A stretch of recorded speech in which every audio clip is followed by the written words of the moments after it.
Ladies and gentlemen, today I'm going to address and talk about a very difficult and painful topic for all Ugandans. And this is corruption in Uganda. Uganda has been described now as the fraud capital of Africa, easily overtaking any other country in Africa as far as corruption is concerned. Many people, when we talk about corruption, they think of dictator Yoweri Museveni alone. But this demagogue has worked out a very clever system and used members of his family and the very close cronies around him to disguise, to steal, to cheat, and basically plunder all the resources, not only of Uganda, but of some of the neighboring countries, for example, the DRC. If we talk exhaustively about corruption in Uganda and about dictator Museveni's theft methods, we will take hours. I'll mention just some highlights. For example, what is not known is that many of the properties in Uganda are owned by either Museveni himself or his family. We'll take some hotels. Akamwesi is owned by Salim Saleh and Hope Mwesige. Aya Hotel is actually owned by Yoweri Museveni. JM Hotel is owned by Janet Museveni. Greenland Towers, owned by Janet Museveni. Roofings, owned by Janet Museveni. Samia Dairy Corporation, owned by Yoweri Museveni. Malaysian Furniture, owned by Yoweri Museveni. Nakumet Complex, owned by Yoweri Museveni. Cham Towers, owned by Yoweri Museveni. Crested Towers, owned by Yoweri Museveni. Imperial Royal Hotel, owned by Yoweri Museveni. Imperial Resort Beach Hotel, owned by Yoweri Museveni. Bidco Factory, owned by Yoweri Museveni. Umeme, which is the pain of 99% of Ugandans, with the poor electricity supply and the most exorbitant tariffs in the region, owned by Muhoozi Kainerugaba, the son of Yoweri Museveni. Uganda Telecom, owned jointly by Muhoozi and Janet Museveni. Entebbe International Airport, owned by Yoweri Museveni with some interest of Sam Kutesa. Orient Bank, Sam Kutesa. Garden City, Yoweri Museveni. Zain, Salim Saleh. Warid Telecom, Amelia Chambade. MTN Uganda, Yoweri Museveni. The ARV's Drug Factory, Yoweri Museveni. Speak Resort Munyonyo, Yoweri Museveni.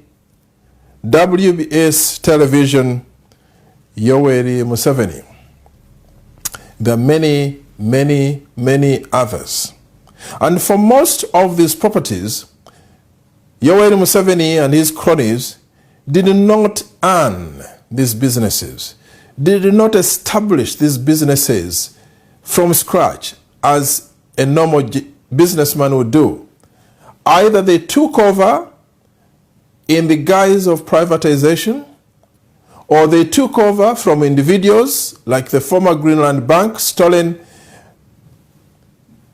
from the owner and proprietor, Chigundu, or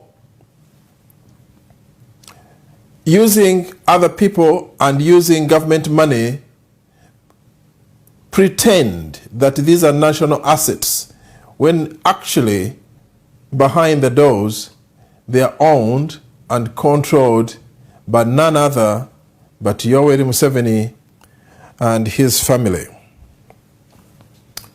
Many of you know that Stanbic Bank is owned or controlled in the majority by Yoweri Museveni and Janet Museveni. The Kalangala Palm Project, where thousands of people were displaced, their land taken, and poorly compensated, if at all, owned by Yoweri Museveni. Apart from those properties listed, there are hundreds and thousands of other properties, particularly shop arcades, land holdings, private residences, which are perpetually on the surface owned by Ugandans, for example, Chirumira, but in real fact are owned by Museveni, and these are just a front. The money earned, they take a percentage, and the big bulk they take back to their master, Yoweri Museveni. Needless to say, such properties and such businesses don't pay tax. And if they do, it is minimal tax. This is the current state of Uganda. One would remember the privatization process and many parastatal bodies which were the pride of the nation, which were the backbone of the economy of Uganda, were blatantly stolen by dictator Yoweri Museveni and his cronies.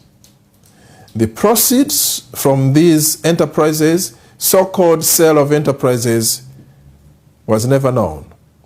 And Uganda as a country did not benefit.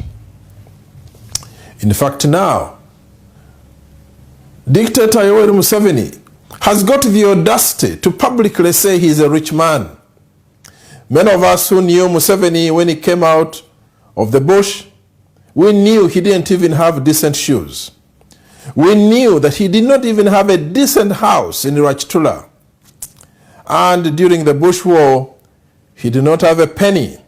The money was collected by Ugandans hoping to salvage their nation, not knowing that they are jumping from the frying pan into the fire.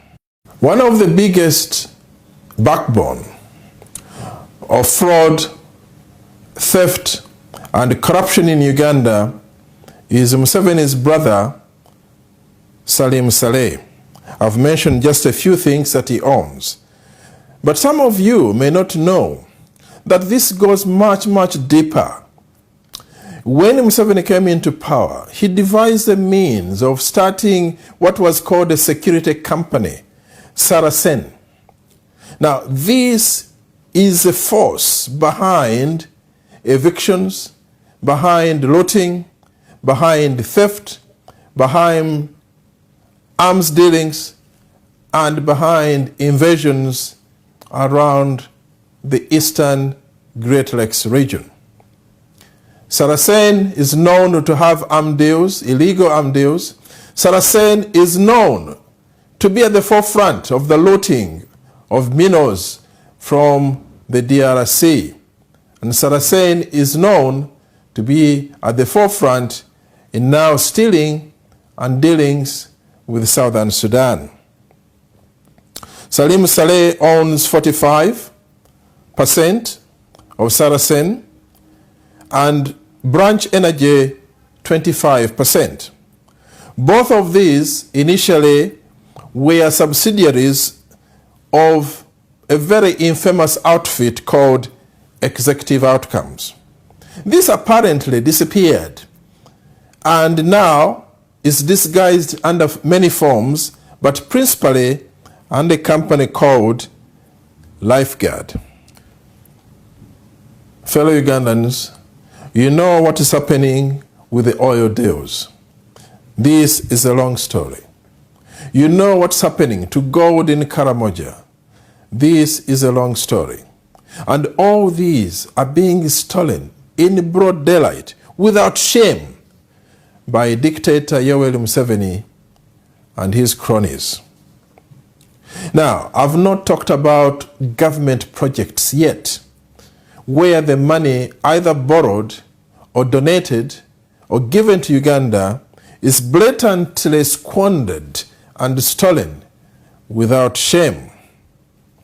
The Education Ministry is a good example with the primary school project, Education for All. Thousands and thousands of millions of shillings. It is estimated that about 600 billion has been lost in the Ministry of Education, and a big bulk of that under the stewardship of GM Muhwezi, who now has been brought back into cabinet.